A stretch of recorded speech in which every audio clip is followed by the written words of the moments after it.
Wilton Library is home to more than 22,000 cataloged items of the Dave Brubeck collection, one of the largest archives in the world devoted to a single musician. The collection puts Wilton on par with only a handful of the most elite research and historical institutions internationally. Now, to mark Tuesday's International Jazz Day, Wilton Library launched a digital archive, bringing the Brubeck collection to the world. Michael Bellicosa is the curator of the collection. Now that we've got this ability to reach out into the world and connect with all different kinds of people and organizations, it releases the collection from this room.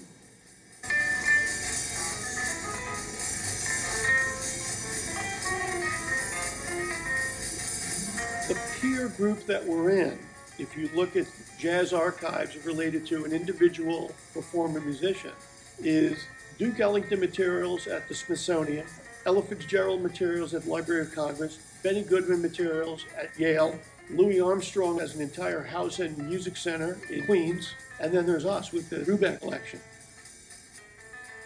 These are original recordings of when the guys first tried to play Take 5 in the studio. The acclaimed 1959 album Time Out was the first jazz album to sell 1 million copies, and the album's track Take 5 became a top 40 hit and remains the biggest selling jazz single of all time.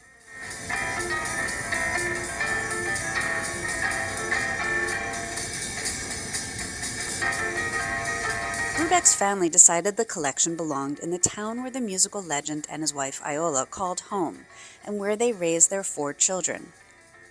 Now, thanks to Wilton Library, the collection, including unreleased musical recordings, rare photos, memorabilia, sheet music, records, and more, is accessible to a global audience and can be searched, browsed, and viewed by anyone online. That will bring up a timeline for a song, and you can interact with this.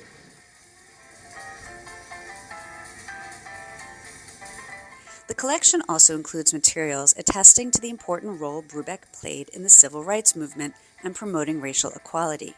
In later years, he refused to play anywhere audiences were segregated. One prized document in the collection is a letter from the University of Alabama's music department chair thanking Brubeck for helping him integrate a 1964 university concert despite threats from the Ku Klux Klan. Not only did that concert then go off without a hitch and everybody had a great time, but that all their concerts after that were integrated audiences.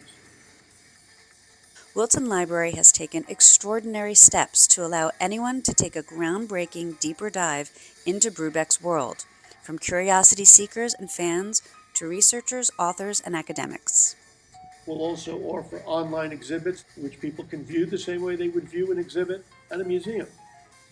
We were also able to add a couple of featured tours and featured songs, where people will be able to go into those and then find all the items in the collection that we have that are related to those tours and songs.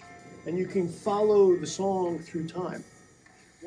Bellicosa is thrilled that modern technology allows the library to share Brubeck's legacy more widely. The digital launch of the Brubeck collection is also significant for the town of Wilton. It totally raises the awareness and appreciation of people who live here, sometimes people who have lived here for a long time, that a great jazz legend was living only a few miles away from where we're sitting right now. At the same time, because of the significance of Dave and the significance of these materials, it really puts the town of Wilton on the map of the global map of jazz history. It truly is unique. And it's a unique and enormously significant asset for the town and for the world. For Good Morning Wilton, I'm Heather Borden-Hervé.